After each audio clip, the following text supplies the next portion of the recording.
హే Dude, ఒక excavation గుర్తుకు చేసుకుందాం.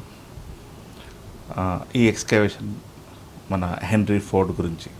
హెన్రీ ఫోర్డ్ అంటే ఇవాళ భారతదేశంలో ఫోర్డ్ మోటార్స్ అంటే తెలుసు అందరికీ. ప్రపంచవ్యాప్తంగా ఆటోమొబైల్ ఫీల్డ్లో రారాజు ఫోర్డ్ కంపెనీ. అయితే ఒకానొక రోజు హెన్రీ ఏం చెప్పారంటే, అంటే జనరల్గా ఇద్దరు మాట్లాడుకుంటున్నప్పుడు లేకపోతే వాట్ ఎవర్ సందర్భం ఏదైనా కానీ, ఆ సందర్భంలో తను ఒక మాట చెప్పాడనమాట.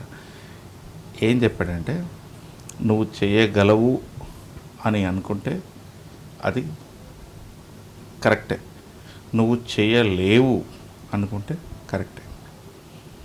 చేయగలనని నువ్వు అనుకున్నా కరెక్టే, చేయలేవని నువ్వు అనుకున్నా కరెక్టే అనే లైను ఒకానొక సందర్భంలో తను తన మనసును ఆవిష్కరించుకున్నాడు. ఇది ఒక